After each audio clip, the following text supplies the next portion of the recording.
ਵਾਹਿਗੁਰੂ ਜੀ। ਕੀਰਤ ਸਾਥ ਚਲੰਥੋ ਮਹਿਲਾ ਪੰਜਵਾਂ। ਗਾਥਾ। ਇੱਕ ਓੰਕਾਰ ਸਤ ਗੁਰ ਪ੍ਰਸਾਦ। ਇਹ ਪਦੇ ਗੁਰੂ ਗ੍ਰੰਥ ਸਾਹਿਬ ਵਿੱਚ ਗਾਥਾ ਨਾਂ ਦੀ ਬਾਣੀ ਵਿੱਚ ਅੰਕਿਤ ਹਨ, ਜੋ ਸ੍ਰੀ ਗੁਰੂ ਅਰਜਨ ਦੇਵ ਸਾਹਿਬ ਜੀ ਦੇ ਉਚਾਰਨ ਕੀਤੇ ਹੋਏ ਹਨ ਅਤੇ ਅੰਕ 1360 ਤੇ ਸੁਭਾਏਮਾਨ ਹਨ। ਬਾਣੀ ਦੇ ਸਿਰਲੇਖ ਤੋਂ ਉਪਰੰਤ ਮੂਲ ਮੰਤਰ ਦਾ ਛੋਟਾ ਸਰੂਪ ਮੰਗਲਾਚਰਨ ਦੇ ਤੌਰ ਤੇ ਆਇਆ ਹੈ। ਇੱਕ ਓੰਕਾਰ ਸਤ ਗੁਰ ਪ੍ਰਸਾਦ। ਇਹ ਮੂਲ ਮੰਤਰ ਦਾ ਸੰਖੇਪਤ ਸਰੂਪ ਹੈ। ਗਾਥਾ ਇੱਕ ਭਾਸ਼ਾ ਜਾਂ ਬੋਲੀ ਨੂੰ ਕਹਿੰਦੇ ਹਨ, ਜੋ ਪੁਰਾਤਨ ਭਾਸ਼ਾਵਾਂ ਜਿਵੇਂ ਪ੍ਰਾਕ੍ਰਿਤ, ਅਪਭ੍ਰੰਸ਼, ਪਾਲੀ ਆਦਿ ਵਿੱਚੋਂ ਇੱਕ ਹੈ। ਇਸ ਦੀ ਕੁਝ ਸ਼ਬਦਾਵਲੀ ਇਹਨਾਂ ਭਾਸ਼ਾਵਾਂ ਨਾਲ ਮੇਲ ਵੀ ਖਾਂਦੀ ਹੈ। ਬੁੱਧ ਧਰਮ ਦੇ ਕੁਝ ਗ੍ਰੰਥ ਇਸ ਭਾਸ਼ਾ ਵਿੱਚ ਹਨ। ਗਾਥਾ ਦਾ ਅਰਥ ਸਿਫਤ ਸਲਾਹ ਵੀ ਹੈ। ਇਸ ਦਾ ਜ਼ਿਆਦਾ ਪ੍ਰਯੋਗ ਕਾਵਮਈ ਹੈ, ਪੋਇਟਿਕ। ਜ਼ਰਤੁਸ਼ਤੀ ਜਾਂ ਜਿਸ ਨੂੰ ਪਾਰਸੀ ਮਤ ਵੀ ਕਹਿੰਦੇ ਹਨ, ਇਸ ਧਰਮ ਦੇ ਬਾਨੀ ਦਾ ਨਾਂ ਜ਼ਰਤੁਸ਼ਤ ਸੀ, ਜਿਹਨਾਂ ਨੂੰ ਅੰਗਰੇਜ਼ੀ ਵਿੱਚ ਜ਼ਰਾਥੁਸ਼ਤਰਾ ਵੀ ਕਹਿੰਦੇ ਹਨ। ਤਾਂ ਇਸ ਧਰਮ ਦੇ ਬਾਨੀ ਜ਼ਰਤੁਸ਼ਤ ਦੇ ਧਰਮ ਗ੍ਰੰਥ ਅਵਿਸਥਾ ਵਿਚਲਾ ਕੁਝ ਹਿੱਸਾ ਗਾਥਾ ਅਖਵਾਉਂਦਾ ਹੈ। ਜ਼ਰਤੁਸ਼ਤੀ ਧਰਮ ਦਾ ਇੱਕ ਗ੍ਰੰਥ ਹੈ, ਜਿਵੇਂ ਸਾਡੇ ਗੁਰੂ ਗ੍ਰੰਥ ਸਾਹਿਬ ਹਨ, ਦਸਮ ਗ੍ਰੰਥ ਸਾਹਿਬ ਹਨ, ਇਸ ਤਰ੍ਹਾਂ ਉਹਨਾਂ ਦਾ ਗ੍ਰੰਥ ਹੈ ਅਵਿਸਥਾ। ਇਸ ਦਾ ਕੁਝ ਹਿੱਸਾ ਗਾਥਾ ਅਖਵਾਉਂਦਾ ਹੈ, ਜੋ ਮਹਾਤਮਾ ਜ਼ਰਤੁਸ਼ਤ ਦਾ ਉਚਾਰਨ ਕੀਤਾ ਮੰਨਿਆ ਜਾਂਦਾ ਹੈ। ਇਸ ਦੀ ਬੋਲੀ ਨੂੰ ਵੀ ਗਾਥਾ ਕਿਹਾ ਜਾਂਦਾ ਹੈ। ਗਾਥਾ ਨੂੰ ਵਿਸ਼ੇਸ਼ ਧਾਰਮਿਕ ਗਾਇਨ ਸ਼ੈਲੀ ਵੀ ਮੰਨਿਆ ਜਾਂਦਾ ਹੈ। ਇਹ ਅਤਿਅੰਤ ਗੂੜ, ਰਹੱਸਮਈ, ਡੂੰਘੀ ਅਤੇ ਸਮਝਣੀ ਔਖੀ ਵੀ ਹੁੰਦੀ ਹੈ। ਅਵਿਸਥਾ ਧਰਮ ਗ੍ਰੰਥ ਦੇ 3 ਹਿੱਸੇ ਮੰਨੇ ਗਏ ਹਨ। ਇਹ ਹਿੱਸੇ ਮੰਨੇ ਗਏ ਹਨ: ਗਾਥਾ, ਯਾਸਨਾ, ਯਾਸ਼ਟ ਅਤੇ ਵੈਂਦੀਦਾਤ। ਇਹਨਾਂ ਵਿੱਚੋਂ ਗਾਥਾ ਸਭ ਤੋਂ ਪੁਰਾਤਨ, ਸਭ ਤੋਂ ਜ਼ਿਆਦਾ ਰਹੱਸਮਈ ਅਤੇ ਡੂੰਘੇ ਭਾਵ ਵਾਲੀ ਹੈ, ਜੋ ਸਮਝਣੀ ਵੀ ਕਠਿਨ ਹੈ। ਗਾਥਾ ਲਫ਼ਜ਼ ਦੀ ਵਰਤੋਂ ਵੀ ਇਸੇ ਪਰਿਪੇਖ ਵਿੱਚ ਹੀ ਕੀਤੀ ਜਾਂਦੀ ਹੈ ਕਿ ਜਿਹੜੀ ਚੀਜ਼ ਸਮਝਣੀ ਥੋੜੀ ਜਿਹੀ ਔਖੀ ਹੋਵੇ ਤੇ ਡੂੰਘੀ ਹੋਵੇ। ਪੰਚਮ ਪਾਤਸ਼ਾਹ ਨੇ ਵੀ ਗਾਥਾ ਲਫ਼ਜ਼ ਜਾਂ ਸ਼ਬਦ ਉੱਪਰ ਦੱਸੇ ਭਾਵ ਵਿੱਚ ਹੀ ਵਰਤਿਆ ਹੈ ਅਤੇ ਨਾਲ ਹੀ ਇਹ ਵੀ ਹਾਮੀ ਭਰੀ ਹੈ ਕਿ ਇਹ ਸੱਚਮੁੱਚ ਗੂੜ ਹੁੰਦੀ ਹੈ ਅਤੇ ਹਰ ਮਨੁੱਖ ਇਸ ਨੂੰ ਨਹੀਂ ਸਮਝ ਸਕਦਾ। ਜਿਵੇਂ ਪਾਤਸ਼ਾਹ ਦੇ ਬਚਨ ਵੀ ਹਨ: ਗਾਥਾ ਗੂੜ ਅਪਾਰੰ ਸਮਝਣੰ ਬਿਰਲਾ ਜਨੈ। ਅੰਕ 1360। ਗੁਰੂ ਗ੍ਰੰਥ ਸਾਹਿਬ ਵਿਚਲੀ ਗਾਥਾ ਨਾਂ ਦੀ ਬਾਣੀ ਵਿੱਚ 24 ਬੰਦ ਅੰਕਿਤ ਕੀਤੇ ਗਏ ਹਨ। ਵੈਸੇ ਪਾਤਸ਼ਾਹ ਨੇ ਗਾਥਾ ਲਫ਼ਜ਼ ਨੂੰ ਪ੍ਰਭੂ ਦੀ ਸਿਫਤ ਸਲਾਹ ਦੇ ਅਰਥਾਂ ਵਿੱਚ ਹੀ ਵਰਤਿਆ ਹੈ। ਗਾਥਾ ਦਾ ਅਰਥ ਹੈ ਪ੍ਰਭੂ ਦੀ ਸਿਫਤ ਸਲਾਹ। ਅਸੀਂ ਇੱਥੇ ਸਿਰਫ ਪਹਿਲੇ 4 ਪਦਿਆਂ ਦੀ ਵਿਆਖਿਆ ਸਰਵਣ ਕਰਾਂਗੇ। ਕਰਪੂਰ ਪੁਹਪ ਸੁਗੰਧਾ ਪਰਸ ਮਾਨੁਖਯ ਦੇਹੰ ਮਲੀਣੰ ਮਜਾ ਰੁਧਰ ਦੁਰਗੰਧਾ ਨਾਨਕ ਅਥ ਗਰਬੇਣ ਅਗਿਆਨਣੋ। ਇਹ ਪਹਿਲਾ ਪਦਾ ਹੈ। ਕਰਪੂਰ ਦਾ ਅਰਥ ਹੈ ਮੁਸ਼ਕ ਕਪੂਰ, ਜੋ ਸੁਗੰਧਿਤ ਹੁੰਦਾ ਹੈ। ਪੋਹਪ ਦਾ ਅਰਥ ਹੈ ਫੁੱਲ, ਪੁਸ਼ਪ, ਜਿਹਨੂੰ ਪੋਹਪ ਲਿਖਿਆ ਹੈ। ਪਰਸ ਦਾ ਅਰਥ ਹੈ ਛੋ, ਟੱਚ। ਮਲੀਣੰ ਮੈਲੇ ਜਾਂ ਗੰਦੇ। ਦੂਜੀ ਪੰਕਤੀ 'ਚ ਮਜਾ ਦਾ ਅਰਥ ਹੈ ਮਿੱਝ। ਰੁਧਿਰ ਦਾ ਅਰਥ ਹੈ ਲਹੂ। ਅਥ ਦਾ ਅਰਥ ਹੈ ਬਾਵਜੂਦ। ਤਾਂ ਪਹਿਲੀ ਪੰਕਤੀ ਲਈਏ। ਮੁਸ਼ਕ ਕਪੂਰ ਅਤੇ ਫੁੱਲਾਂ ਵਰਗੀਆਂ ਸੁਗੰਧੀਆਂ ਵੀ ਮਨੁੱਖਾ ਸਰੀਰ ਦੇ ਨਾਲ ਲੱਗ ਕੇ ਮਲੀਨ ਹੋ ਜਾਂਦੀਆਂ ਹਨ। ਕਰਪੂਰ ਪੁਹਪ ਸੁਗੰਧਾ ਪਰਸ ਮਨੁੱਖਯ ਦੇਹੰ ਮਲੀਣੰ। ਜਦੋਂ ਮਨੁੱਖ ਦੇਹ ਨੂੰ ਇਹ ਪਰਸ ਲੈਂਦੀ ਹੈ, ਛੋਹ ਲੈਂਦੀ ਹੈ, ਤੇ ਕਰਪੂਰ ਵੀ, ਪੁਹਪ ਵੀ, ਸੁਗੰਧਾ, ਇਹ ਸਾਰੀਆਂ ਸੁਗੰਧੀਆਂ ਮਲੀਨ ਹੋ ਜਾਂਦੀਆਂ। ਭਾਵ ਹੌਲੀ ਹੌਲੀ ਆਪਣਾ ਅਸਰ ਖਤਮ ਕਰ ਬੈਠਦੀਆਂ ਹਨ। ਸ੍ਰੀ ਗੁਰੂ ਅਰਜਨ ਦੇਵ ਸਾਹਿਬ ਦੇ ਬਚਨ ਹਨ ਕਿ ਜਿਤਨੀਆਂ ਮਰਜ਼ੀ ਤਨ ਸੁਗੰਧੀਆਂ ਲਗਾਈ ਜਾਈਏ, ਇੱਕ ਤਿਲ ਸਮਾਨ ਵੀ ਸੁੱਖ ਦੀ ਪ੍ਰਾਪਤੀ ਨਹੀਂ ਹੋ ਸਕਦੀ। ਅਨੇਕ ਸੁਗੰਧਤ ਤਨ ਮਹਿ ਲਾਵੋ, ਉਹ ਸੁਖ ਤਿਲ ਸਮਾਨ ਨਹੀਂ ਪਾਵੋ। ਅੰਕ 373। ਹੋਰ ਫਰਮਾਨ ਕਰਦੇ ਹਨ ਕਿ ਸਰੀਰ ਨੂੰ ਸੁਗੰਧੀਆਂ ਲਗਾਏ ਜਾਣ ਦਾ ਕੀ ਲਾਭ, ਜੇ ਅੰਦਰ ਤਾਂ ਚੰਡਾਲ, ਕ੍ਰੋਧ ਆਦਿ ਵਰਗੇ ਵਿਕਾਰਾਂ ਦੀ ਗੰਦਗੀ ਭਰੀ ਪਈ ਹੈ। ਚੋਆ ਚੰਦਨ ਸੁਗੰਧ ਵਿਸਥਾਰ ਸੰਗੀ ਖੋਟਾ ਕ੍ਰੋਧ ਚੰਡਾਲ।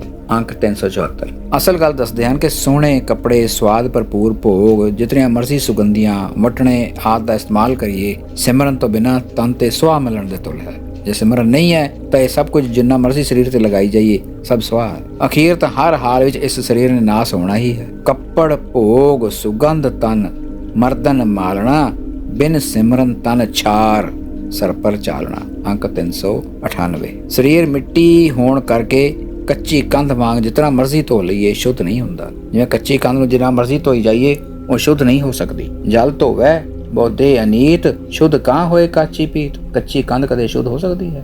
ਕਦੇ ਨਹੀਂ ਹੋ ਸਕਦੀ। ਅੰਕ 265। ਅਗਲੀ ਪੰਕਤੀ ਹੈ ਮਜਾ ਰੁਧਰ ਦੁਰਗੰਧਾ ਨਾਨਕ ਅਥ ਗਰਬੇਣ ਅਗਿਆਨਣੋ। ਮਨੁੱਖਾ ਸਰੀਰ ਮਿੱਝ, ਖੂਨ ਅਤੇ ਹੋਰ ਦੁਰਗੰਧੀਆਂ ਆਦਿ ਦਾ ਬਣਿਆ ਹੋਇਆ ਹੈ। ਭਾਵ ਪੰਜਵੇਂ ਨਾਨਕ ਫਰਮਾਨ ਕਰਦੇ ਹਨ ਕਿ ਇਸ ਸਭ ਦੇ ਬਾਵਜੂਦ ਫਿਰ ਵੀ ਅਗਿਆਨੀ ਮਨੁੱਖ ਇਸ ਸਰੀਰ ਦਾ ਮਾਣ ਕਰੀ ਬੈਠਾ ਹੈ। ਬਣਿਆ ਕਾਹਦਾ ਹੈ? ਮਿੱਝ, ਖੂਨ ਤੇ ਹੋਰ ਐਸੇ ਪਦਾਰਥ ਜਿਨ੍ਹਾਂ ਨੂੰ ਵੇਖ ਕੇ ਬੰਦਾ ਨੱਕ ਚੜਾ ਲਵੇ, ਫਿਰ ਵੀ ਮਾਣ ਹੈ। ਭਗਤ ਰਵਿਦਾਸ ਜੀ ਅਨੁਸਾਰ ਇਹ ਸਰੀਰ ਹੱਡੀਆਂ, ਮਾਸ, ਨਾੜੀ ਆਦਿ ਦਾ ਪਿੰਜਰਾ ਹੈ, ਜਿਸ ਵਿੱਚ ਵਿਚਾਰਾ ਆਤਮਾ ਰੂਪ ਪੰਛੀ ਫਸਿਆ ਹੋਇਆ ਹੈ। ਹਾਡ ਮਾਸ ਨਾੜੀ ਕੋ ਪਿੰਜਰ, ਪੰਖੀ ਬਸੈ ਵਿਚਾਰਾ। ਅੰਕ 659। ਅੱਗੋਂ ਪਾਤਸ਼ਾਹ ਤਰੀਕੇ ਨਾਲ ਇਸ ਸਰੀਰ ਦੇ ਮਾਣ ਦੀ ਥਾਂ ਤੇ ਇਸ ਦੇ ਸਹੀ ਉਪਯੋਗ ਦੀ ਗੱਲ ਸਮਝਾ ਰਹੇ ਹਨ ਅਗਲੀਆਂ ਪੰਕਤੀਆਂ ਵਿੱਚ। ਪਰਮਾਣੋ ਪਰਜੰਤ ਆਕਾਸੈ, ਦੀਪ ਲੋ ਸਿਖੰਡਣੈ, ਗਛੇਣ ਨੈਣ ਪਾਰੇਣ ਨਾਨਕ, ਬਿਨਾ ਸਾਧੂ ਨਾ सिद्ध्यते।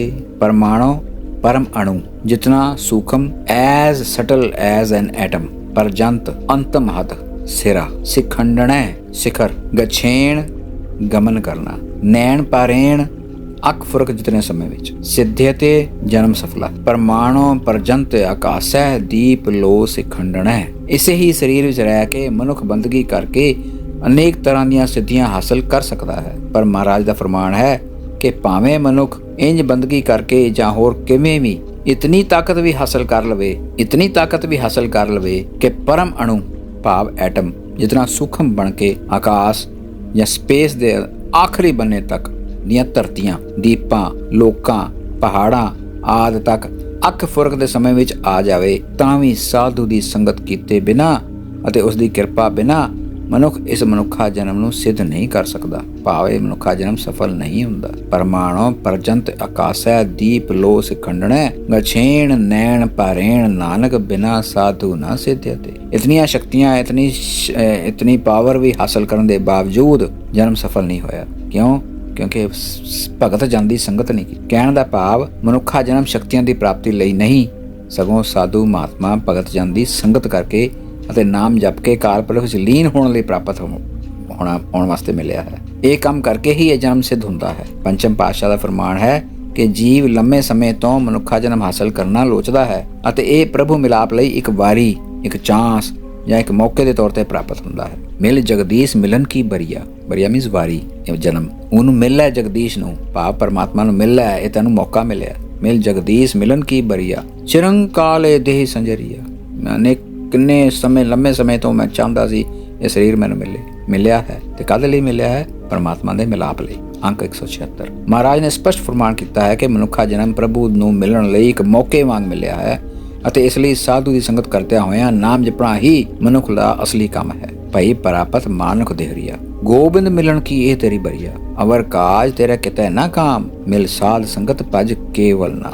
ਭਗਤ ਜਨਾਂ ਦੀ ਸੰਗਤ ਕਰਦੇ ਹੋਏ ਸਿਰਫ ਨਾਮ ਜਪਣਾ ਹੀ ਸਾਡਾ ਕੰਮ ਹੈ। ਅੰਕ 12। ਫਿਰ ਸੋਹਿਲਾ ਬਾਣੀ ਵਿੱਚ ਵੀ ਇਹੀ ਸਮਝਾਇਆ ਹੈ ਕਿ ਜਨਮ ਸੰਤ ਭਗਤ ਦੀ ਟਹਿਲ ਕਮਾਉਣ ਲਈ ਮਿਲਿਆ ਹੈ। ਸੰਤ ਟਹਿਲ ਕੀ ਬੇਲਾ, ਭਾਵ ਬੇਲਾ ਭਾਵ ਵੇਲਾ ਜਾਂ ਮਨੁੱਖਾ ਜਨਮ ਵਾਲਾ ਮੌਕਾ। ਸ੍ਰੀ ਗੁਰੂ ਰਾਮਦਾਸ ਸਾਹਿਬ ਦੇ ਵੀ ਬਚਨ ਹਨ ਕਿ ਜਿਨ੍ਹਾਂ ਨੇ ਸਾਧ ਜਨਾਂ ਦੇ ਚਰਨ ਪਰਸੇ ਹਨ, ਉਹਨਾਂ ਦਾ ਹੀ ਜੀਵਨ ਸਫਲ ਹੋਇਆ ਹੈ। ਜਿਨ ਸਾਧੂ ਚਰਨ ਸਾਧ ਭਗ ਸੇਵੇ, ਤਿਨ ਸਫਲਿਓ ਜਨਮ ਸਨਾਥਾ। ਪਰ ਇਸ ਤੋਂ ਉਲਟ ਹੋਰ ਜੋ ਮਰਜ਼ੀ ਕਮਾਇਆ ਹੋਵੇ, ਜੇ ਭਗਤ ਦੇ ਚਰਨ ਨਹੀਂ ਪਰਸੇ ਤਾਂ ਮਨੁੱਖਾ ਜਨਮ ਵਿਅਰਥ ਗਿਆ। ਤਿਨ ਸਾਧੂ ਚਰਨ ਨ ਸੇਵੇ ਕਭੂ, ਤਿਨ ਸਭ ਜਨਮ ਅਕਾਥਾ। ਅੰਕ 696।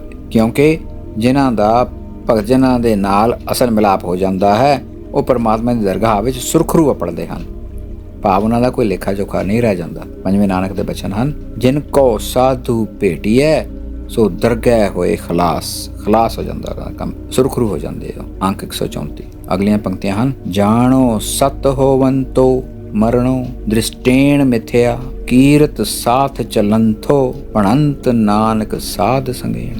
ਇਹ ਪੱਕਾ ਜਾਣ ਲਈਏ ਕਿ ਮਰਨਾ ਸੱਚ ਹੈ। ਜਾਣੋ ਸਤ ਹੋਵੰਤੋ ਮਰਣੋ, ਇਹ ਪੱਕਾ ਜਾਣ ਲਈਏ ਕਿ ਮਰਨਾ ਸੱਚ ਹੈ, ਭਾਵ ਅਟਲ ਹੈ, ਅਤੇ ਜੋ ਦਿਸ ਰਿਹਾ ਹੈ ਉਹ ਸਭ ਚੱਲਣਹਾਰ ਹੈ। ਦ੍ਰਿਸ਼ਟੇਣ ਮਿਥਿਆ ਮੀਨਸ ਚੱਲਣਹਾਰ। ਪੰਜਵੇਂ ਨਾਨਕ ਦੇ ਬਚਨ ਹਨ, ਭਣੰਤ ਮੀਨਸ ਬਚਨ ਹਨ ਕਿ ਨਾਲ ਚੱਲਣ ਵਾਲੀ ਚੀਜ਼ ਤਾਂ ਸਿਰਫ ਸਿਮਰਨ ਹੈ।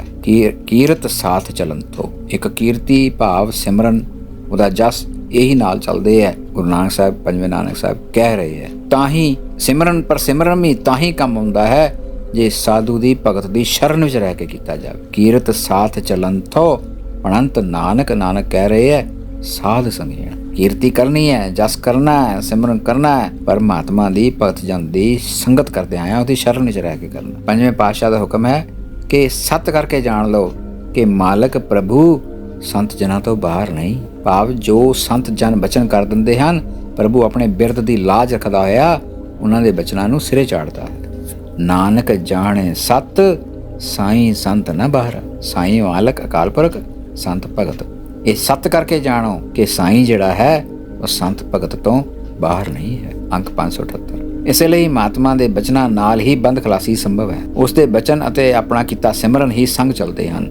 ਬਾਕੀ ਸਭ ਕੁਝ ਇੱਥੇ ਹੀ ਰਹਿ ਜਾਂਦਾ ਹੈ। ਸਭ ਕੁਝ ਬਿਨਸਨਹਾਰ ਹੈ। ਦਿਸਟੇਣ ਮਿਥਿਆ, ਸਭ ਕੁਝ ਬਿਨਸਨਹਾਰ। ਅਗਲੀਆਂ ਪੰਕਤੀਆਂ ਹਨ। ਮਾਇਆ ਚਿਤ ਪਰਮੇਣ ਇਸ਼ਟ ਮਿਤਰੇਖ ਬਾਂਧਵੈ ਲਬਦਿੰ ਸਾਧ ਸੰਗੇਣ ਨਾਨਕ ਸੁਖ ਸਥਾਨੰ ਗੋਪਾਲ ਭਜਣੰ। ਮਾਇਆ ਮਨੁੱਖ ਨੂੰ ਮਿੱਤਰਾਂ ਤੇ ਸੰਬੰਧੀਆਂ ਨਾਲ ਬੰਧ ਦਿੰਦੀ ਹੈ। ਇਹੀ ਬੰਧਨ ਹੈ। ਇਸੇ ਬੰਧਨ ਤੋਂ ਹੀ ਤਾਂ ਛੁਟਕਾਰਾ ਪਾਉਣ ਦੀ ਲੋੜ ਹੈ।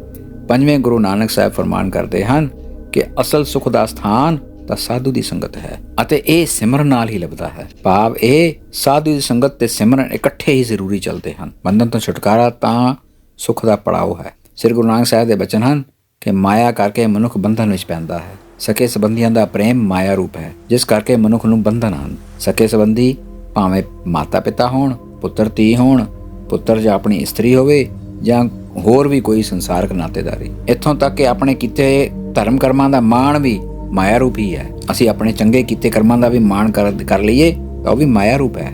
ਉਹ ਵੀ ਬੰਧਨ ਦਾ ਕਾਰਨ ਹੈ। ਬੰਧਨ ਮਾਤ ਪਿਤਾ ਸੰਸਾਰ, ਬੰਧਨ ਸੁਤ ਕੰਨਿਆ ਅਰਨਾਰ, ਬੰਧਨ ਕਰਮ ਧਰਮ ਹਉ ਕੀਆ, ਬੰਧਨ ਪੁੱਤ ਗਲਤ ਮਨ ਬੀਆ। ਅੰਕ 416। ਸ੍ਰੀ ਗੁਰੂ ਅਰਜਨ ਸਾਹਿਬ ਦੇ ਬਚਨ ਹਨ ਕਿ ਇਸਤਰੀ ਆਦਿ ਨਾਤੇਦਾਰੀਆਂ, ਦੁਨਿਆਵੀ ਰੰਗ ਤਮਾਸ਼ੇ ਆਦਿ ਕਸੰਬ ਦੇ ਕੱਚੇ ਰੰਗ ਵਾਂਗ ਹਨ। ਕਸੰਬ ਦਾ ਰੰਗ ਕੱਚਾ ਹੁੰਦਾ ਹੈ, ਮਜੀਠ ਦਾ ਰੰਗ ਪੱਕਾ ਹੁੰਦਾ ਹੈ। ਬਿਖ ਰੂਪ ਮਾਇਆ ਦੇ ਸ਼ੋਰ ਹਨ, ਰੌਲੇ ਹਨ। ਉਸ ਪ੍ਰਭੂ ਦੀ ਸ਼ਰਨ ਪੈਣ ਦੀ ਲੋੜ ਹੈ ਜਿਸ ਨਾਲ ਮੈਂ ਤੇ ਮੇਰੀ ਮਮਤਾ ਅਤੇ ਹਉਮੈ ਆਦਿ ਪਰਦੇ ਦੂਰ ਹੋ ਜਾਂਦੇ ਹਨ। ਰਾਚ ਰਹੇ ਬਨਤਾ ਬਿਨੋਦ ਕੁਸਮ ਰੰਗ ਬਿਖ ਸੋਰ, ਨਾਨਕ ਤੇ ਸਰਨੀ ਪਰੋਂ ਬਿਨਸ ਜਾਏ ਮੈਂ ਮੋਰ। ਮੈਂ ਤੇ ਮੇਰੀ ਬਿਨਸ ਜਾਂਦੀ ਹੈ, ਖਤਮ ਹੋ ਜਾਂਦੀ ਹੈ ਜੇ ਉਸ ਦੀ ਸ਼ਰਨ ਪੈ ਜਾਈਏ। ਅੰਕ 251। ਸੋ ਸਭ ਕੁਝ ਇੱਥੇ ਹੀ ਰਹਿ ਜਾਣਾ ਹੈ। ਅਖੀਰ ਭਗਤ ਜਨਾਂ ਦੀ ਸੰਗਤ ਕਰਨ ਦੇ ਨਾਲ ਨਾਲ ਉਹਨਾਂ ਦੇ ਬਚਨਾਂ ਅਨੁਸਾਰ ਵਾਹਿਗੁਰੂ ਦਾ ਜਸ ਸਿਮਰਨ ਬੰਦਗੀ ਹੀ ਨਾਲ ਜਾਣੇ ਹਨ। ਇਹੀ ਹੈ ਕੀਰਤ ਸਾਥ ਚਲੰਥੋ ਦਾ ਭਾਵ। ਵਾਹਿਗੁਰੂ ਜੀ ਕਾ ਖਾਲਸਾ, ਵਾਹਿਗੁਰੂ ਜੀ ਕੀ